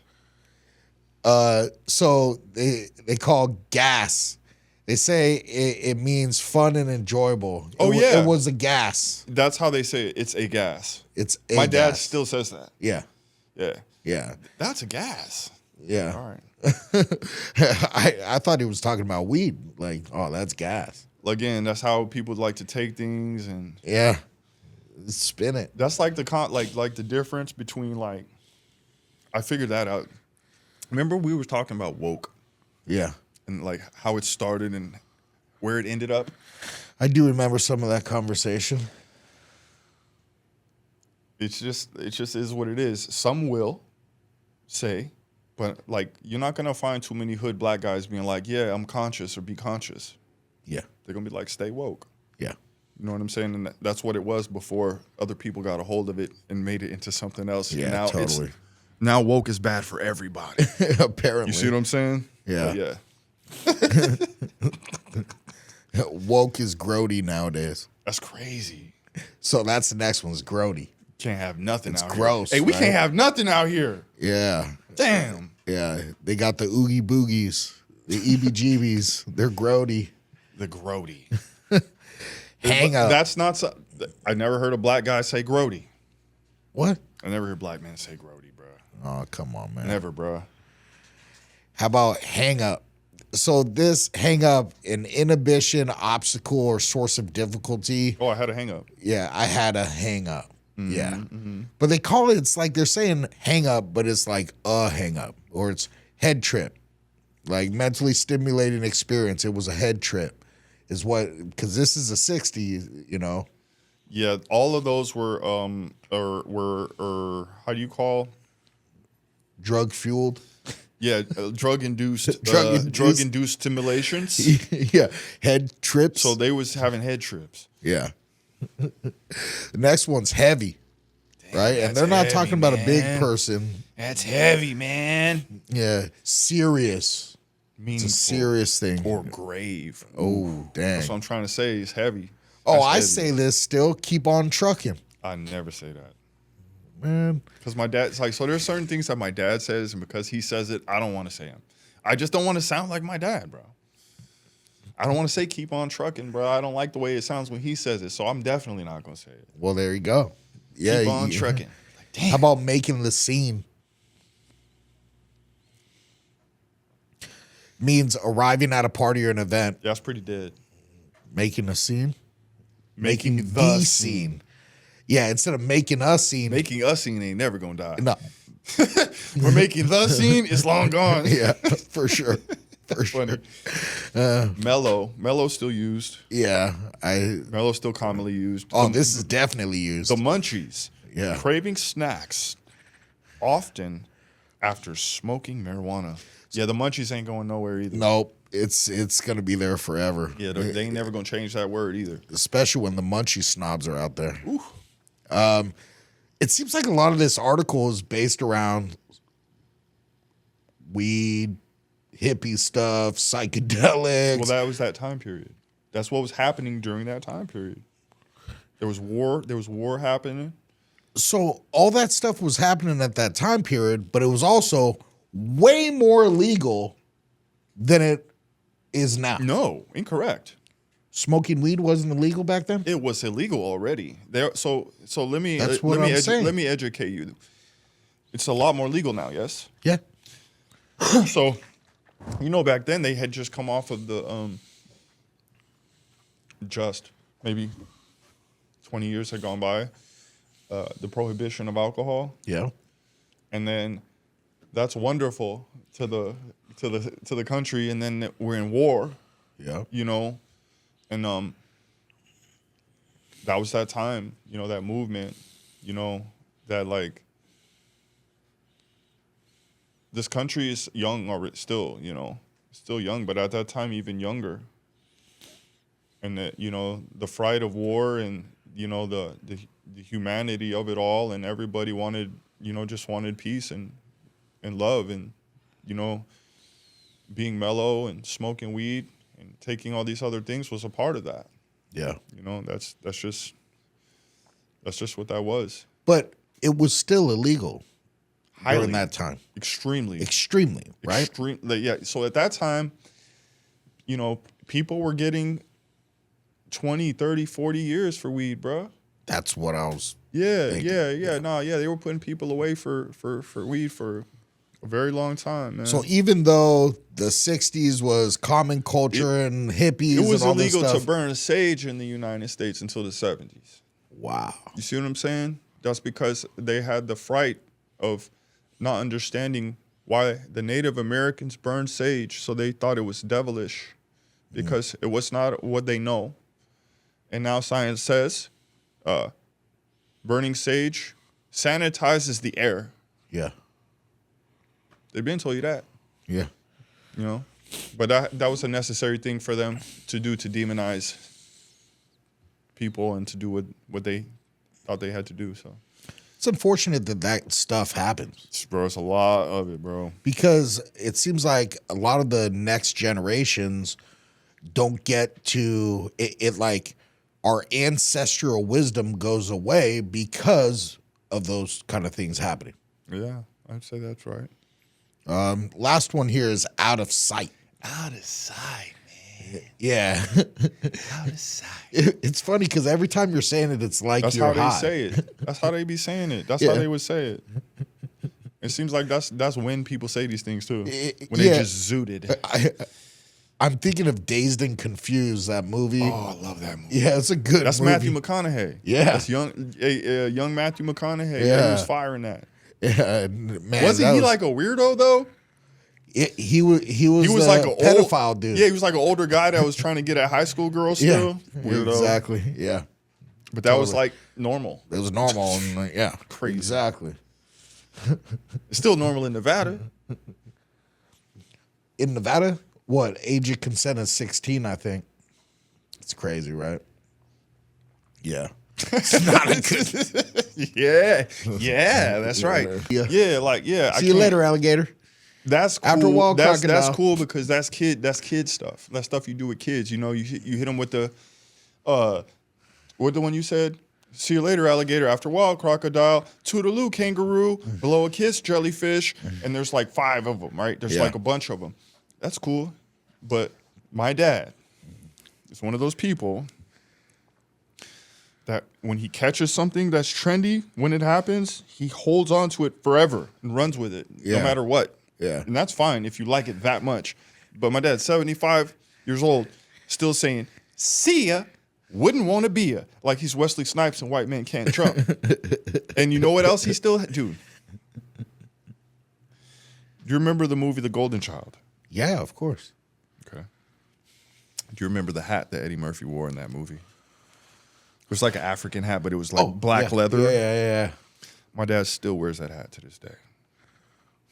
And every time he puts it on, I'm just What are like, those hats called? I'm They're just like called this. something. Look. Bro, I don't know what it's called. I know it's the hat. I call it the hat that I don't want to see anymore. That's all, bro. I don't know, bro. That's funny. I man. never liked it, bro. I was like, never- damn, why you wearing that stupid ass hat? So what does he say? He don't care. My dad, you know my dad, bro. Yeah, he doesn't care about anything, bro. Yeah, he's pretty set in his he's ways. unique. He's unique. He's a He's character, different, bro. Yeah. A semi-tamed wolf. The next Yeah. thing we got here Something like is- that. Next thing we got is Domesticated wolf. this is an article. It's called "Jumping Off Rocks: Why Yeah. Kids Need Outdoor Play to Thrive." I'm afraid right now for these kids, man, because they ain't outside, boy. I don't see them outside. I don't They're see them not. out there at all. Yeah, they're not. They're in their heads. They're on the screens. They're playing Hey, video games. Can you imagine the sales of like baseball bats have gone down so dramatically in the last 20 years?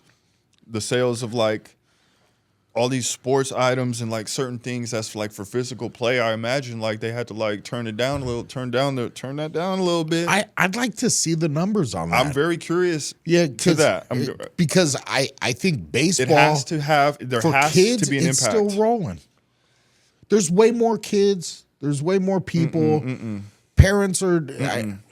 I mean, you're I don't see probably it. right. I don't see it. I mean, when I go to Dick's Sports and I look, there's a huge section. Before there wasn't, that big a section when we were kids. I predict that in the next 5 years, 10 years, that there's not going to be no more dicks. Sporting goods? Yep. It's going to be just like Toys R Us. Really? You're going to have to buy toys on Amazon, homeboy. You have to buy it like that. You're going to have to buy all that sports stuff. You're not going to be able to go physically to buy a lot of it. There's going to be smaller places that sell the stuff that you But have the to big physically ones- try on. Yeah. Other than that, I'm watching. You see. That's what happens with this type of stuff that's happening now, like with Amazon and stuff. Like, that's the effect of it. I know.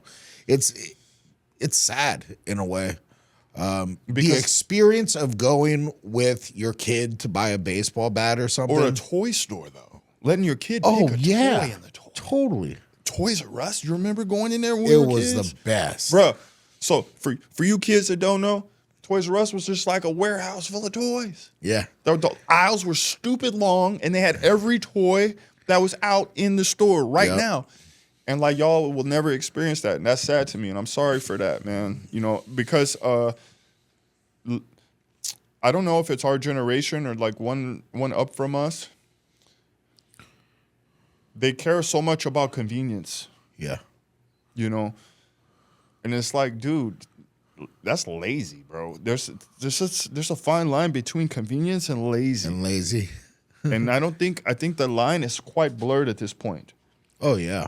And people that's not even at this point knowing that there's a line there, and like that's why I say that about dicks, and like if you like, there's gonna be other things if we think about them that are gonna be in line with that as well. I'm surprised it has lasted as long as it has. Wow. What was the other one? Big Fives are closing everywhere, Oh, yeah, for sure. but there was another one that's gone. I forgot what it was called. Sportsman's Warehouse, that's changing. They got new like Bass Pro Shops is taking over, and Cabela's and stuff like that. Cabela's is Bass Pro Shops. Bass Pro Shops owns Cabela's, and it also owns Offshore Angler. At one time, these were 3 separate companies. Yeah. Bass Pro Shops ate them all because they had the model similar to Amazon. Yeah. You could go and buy your stuff. Yeah. But they have stores, but the stores is few and far between. Like, I've never been in one. Are I've you been serious? fishing my whole life. Oh, there's one right over here, and if I bring you in, Bella loves to go to this store because it's Everything. they have everything, and not just everything, but there's cool things. Like as you're walking through, you look at the ground, and in the cement, there's footprints of a turkey or a deer. And they got this huge aquarium that has all these fish in there and any kind of like different animals, Boone and Crockett bucks I and like stuff. shields. Similar to Shields, except even Bigger, bigger. Better. Yeah. Oh, okay. Yeah. Really cool experience bringing kids there. Like they enjoy it. Well, jumping off rocks. Yeah, so why kids need outdoor play to thrive. So this is an article. I guess I'll dig in and read it and then let you do the commenting if you like. So jumping off rocks, climbing trees, hanging upside down, spinning so fast it could make an adult dizzy. Meet Angela, an occupational therapist who has come to the conclusion that children need adventurous activities to develop a healthy sense of body and mind. Not only do children need way more movement than our sedentary society allows them, she suggests, but they need precisely the kinds of movements that make adults gasp if they are going to thrive. Often brought into classrooms to solve behavioral issues, she realized that children today do not get enough free play, exploration, and exercise to allow them to focus properly in school. She began using movement as therapy, helping kids heal through spinning too fast on the merry-go-round and flying too high on the swings. She's a mother of 3. She founded a book, or it's called Timber Nook, and it's a nonprofit. Began as an experimental therapy program in her own backyard before expanding to 3 sites in Maine, right? So essentially, she's saying that it can be dangerous if children are too sedentary. Current research is that kids sit in chairs for about 9 hours a day, being driven to school, driven home from school, sitting for hours, and then they go home and they have homework. They might have some sports, but a lot of times they're still in an upright position. What really needs to happen is kids need to spin in circles. They need to go upside down because inside their inner ear are these little hair cells. And when we move in rapid ways, the fluid in the ears moves back and forth, stimulating those hair cells and developing what we call vestibular sense. If that's undeveloped because kids are not moving enough, then what happens is it can affect what we call sensory integration, which is basically organization of the brain so they can learn. Whoa, that's big. You want to hit? Why is it important for kids to climb trees and jump off rocks? It helps you know where your body is in space so you can stay in your seat without falling out. Yeah. That's actually an issue. Kids are literally falling out of their chairs in school now. Wow. It's I've crazy, I've man. not heard about this. The way we treat that as occupational therapists is that we have kids spin in circles, and that helps them to gain more body awareness so they can navigate their environments effectively. Sometimes I'll see a kid spinning in circles, and I'll hear an adult say, "Don't spin, you're going to get dizzy," or "Get off that rock, you're going to get hurt." But if we as adults keep them from moving in those ways, we have actually become the barrier to the neurological development that needs to happen so that they can become safe in their environment. Damn. Yeah, I didn't know that this was a thing. I know that every kid starts spinning in circles and going, "Oh, I get dizzy." And I remember when my kid was doing that, it was like, I go don't ahead. care if my kid does it. I just don't want him to fall and hit his head on something. I know that's literally the thing that every adult worries about, right? Some may call your style of outdoor therapy radical and progressive. Others might see it as common sense. How do you describe it? I think of it more like a restoration. I don't think this is a progressive idea. As an occupational therapist, for me, the true occupation of a child is play. An outdoor play is a really meaningful one for most of us. Most of us have fond memories of it, but it's also really at risk. That's why it's so therapeutic. That's why a lot of therapists will train in this because they see how healing it is. It's giving children what you had, what they were always meant to have. Yeah, so it's that much of an important thing to do to set your brain up so that when you're not doing it, you understand that you're not doing it. I gotta do some more research on this about these kids that they're saying are falling out of chairs. I know, I've heard this too, man. Is this real?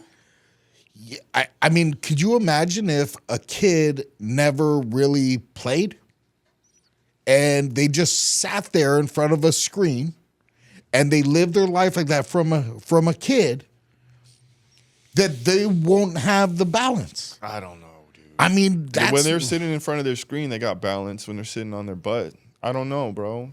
I mean, not as much balance as a kid that's jumping from rock to rock or doing monkey bars like you used to do. I used to see you doing that, you know, like jumping up and down, all this stuff, all this movement.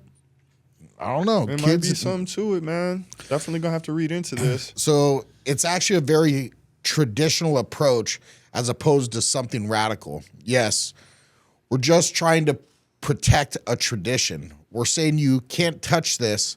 For instance, when we go into schools, teachers aren't allowed to go into playtime and do teachable moments. We save that for later. This is their time where they have to figure things out. The children need that time. Says, have you sort of recreated your own childhood. She said, growing up in Vermont, it was a bunch of kids. We'd have like 5 or 6 of us. But at Timbernook, it was like 25 children out in the woods creating societies with natural materials. It's a dream come true for kids. It's outdoor play for hours. It challenges them to think creatively. For somebody so dope, her grammar's a little off. Yeah. Noticing a couple of things. It's like, it was a bunch of kids. Like, who is this lady? Yeah, so some of this article's a little whack. It says, when did you start collaborating with schools? We started going to schools with Timbernook in 2017. That was fascinating process. We're in 10 schools now, but one in particular, it's a Christian academy, is doing it right. They started it 5 years ago, and they did it once a week for 2 hours. Timbernook time at school and immediately saw benefits. So they increased it to 4 hours of woodland time. Laconia. Yeah. Did increasing playtime have an impact on academic performance?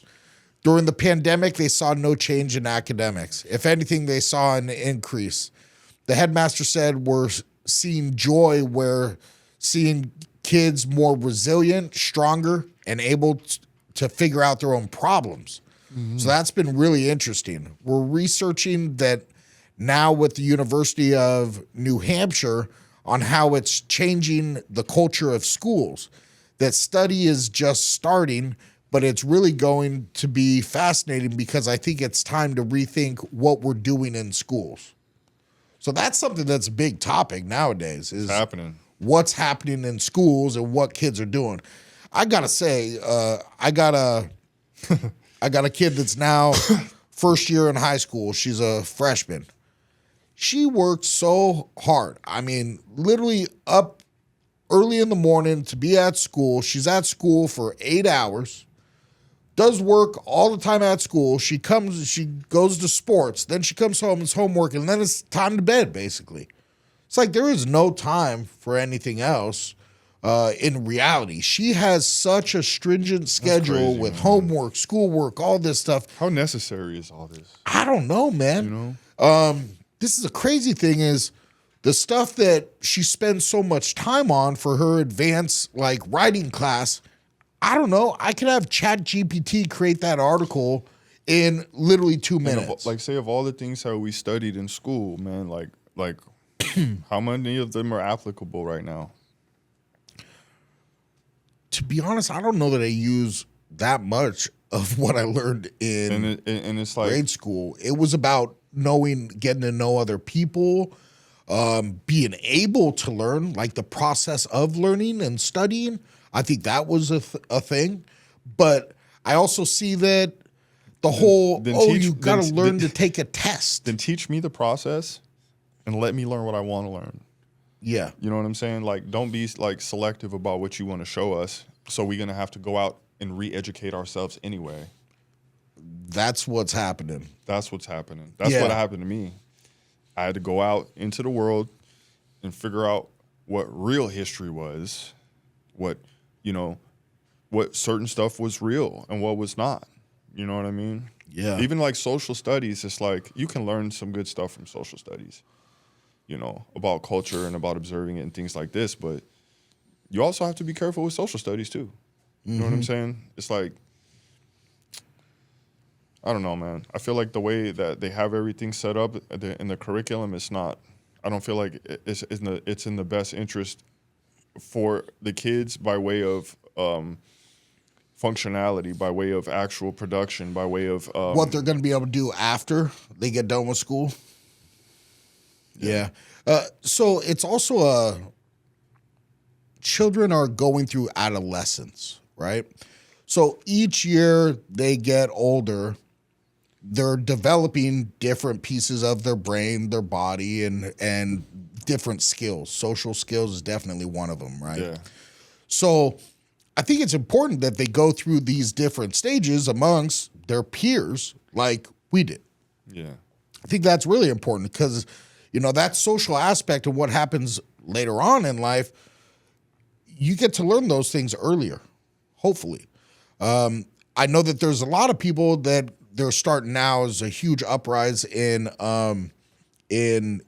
independent learning or homeschooling, right? And there's homeschool groups that I like do that. this. I like that, but what I don't like about it is like it's more limited in terms of your exposure, your social exposure. It's like then okay, yeah, your parent puts you in a jiu-jitsu class. All right, you're in there for an hour, hour and a half, or you're wherever you are. Like nah, like being around your peers for like hours and hours Yeah. on end, like kind of shows you like, oh damn, if I do that, people are gonna think I'm acting stupid. I shouldn't do that, or I shouldn't do that because I'm making somebody feel this way, or that person just did that and she felt that way, so I shouldn't do that at all. Yeah, they get to learn those understand what I'm lessons by saying? being around all the other Yeah, learning objective peeps. lessons by just being there, you know. So, what about as far as those are lessons that are learned, but isn't school, aren't they just trying to, it's paid for by the government, right? Mm-hmm. Aren't they just trying to train the kids to go in and work one of those type of jobs? Like that's the goal? I think the goal is probably for the most part, like Participate they're in not society. teaching. Yeah, but all right, but what I'm saying is like they're teaching mediocrity, bro. That's what I'm seeing. They're teaching regular, and like it's fine. There a whole bunch of people are regular and mediocre, but there's a whole lot of other ones that have a lot greater potential than that don't have the right stuff fed to them to help that to blossom. Uh-huh. So Yeah, how do you get that nowadays? That's through parents being more involved and bringing them down the if they're road. fortunate enough to have that, Yeah. you know, if they're and that's why a lot of people don't. That's why there's only so many people that are those billionaires, right? That's why there's only so many people that have this certain success. It's because a lot of times they don't have the parents to do it. Mm-hmm. And there's many things that you have to go out in the world and figure out on your own. And your success is limited to you and what your drive is. Yeah. But there's a lot having to do with the people that are around you, the A big part community of that, that you're involved but that's in. you though. Still, like, look, meaning Yeah. Well, you choose who you surround yourself with, right? So if you choose to surround yourself with people that are not like minds, then it's not going to be beneficial to you. yeah, but when you're young, you're trying to figure out who you are. That's a part of adolescence. Yeah, You're but how becoming. do you what makes you hang out with the kids you hang out with? You think that they're like you. You're a like mind with them. There's some things in common that I don't you have think with that's them. it. I think mostly it's because it's someone that has traits that you want to be like. You end up becoming friends with people that you admire, not necessarily a like mind. It's you admire who they are and the traits that they have. So someone that is very strong and powerful and you're kind of weak, you'll want to be friends with somebody strong and powerful so that you could feel stronger yourself. Then what makes you not hang out with somebody? I think, well, meeting people. Yeah, but like when school, you have people that you're around all the time. Yeah. What makes you not hang out with those kids? You understand? Or what makes you not hang out with that guy? There's something that is not relatable to you. Yeah, you're not potentially not being accepted. That's another thing. But I'm talking about when it's up to you, Yeah. you got to observe that a lot of times it's like If they have we traits, joke, there's a way that traits are traits, but like there's a commonality that comes between people in conversation that keeps people together, right? Traits are traits, right? But in terms of like interaction, yeah. if you're a person that I'm talking to and every time I say something that you reply with something that's outlandish, Yeah. then you and I are not of like mind. That's true. And that's something that will make me not want to hang around you as much or at all. Yeah. But I think as you get older, you learn that people's differences are also a blessing.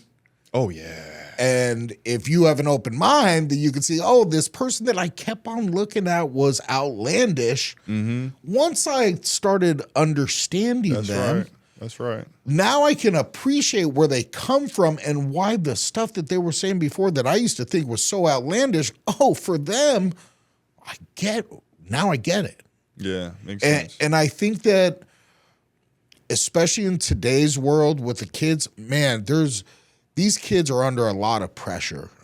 Their school is tough now. Like, as far as all the work that you got to do, They it's have tough. a lot more work. So much more work. I mean, I don't know why. Well, I mean, my kid in 8th grade was doing work that I literally finished high school doing. That's crazy. You bro. know, and it's like, do I think she's that much smarter than I was when I was in? No, man, I think I was probably about the same intellect. But she's being taught better. Yes. Yeah.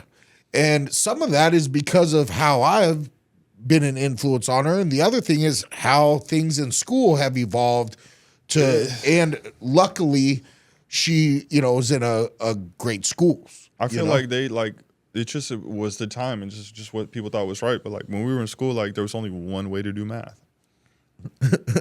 And that was it. And anything outside of that was nonsense and that was not theory and that wasn't it. And now my kid is doing math 3 different ways, bro. Oh, yeah. Like there's different formulas to figure out the same problem now. Oh, Like there's yeah. different ways of doing it that's to us that this Non-traditional, that's yeah. all you know and I know. Yeah. Yeah, that's not all that's there anymore. Yeah. You know what I'm saying? They figured And, out different things. I feel like somewhat cheated in that regard. Like, damn, like, but that was that time. Yeah. You know what I'm saying? So, but right on, man. Anybody, man. Look, we want to thank you guys for sitting with us while we go through these things, and we sitting here because part of this is for us. Yeah. A big part of this is for us. Sitting here trying to figure out life together, man. And we appreciate you guys sitting here with us, tuning in to do that with us as well. Greatly. Yeah, it's been a pretty good episode. I didn't know how it would go when we stepped in. This time we had, less being like totally with what we were going to talk about. Like we didn't spend that much time on it that we were like, we got this. And we just kind of let it flow. And Yeah. I kind of like doing that a little bit more. That's my thing, baby. Yeah, That's what I I like mean- better. Yeah. So thanks again for watching. Enjoyed having you guys being able to be a part of this and let us know what you think. Oh, yeah. And again, if there's anything that you would like to hear us discuss, if there's anything that you would like us to visit, or anything that you have that is an input for the Gambler and the Guardian, it's all welcome. Please leave it in the comments. And thank you again. Yeah. All right, peace out. Trout. Is that like the old thing? Like I'm I've a never boomer heard it. now? I've never heard it. No, you're on your own.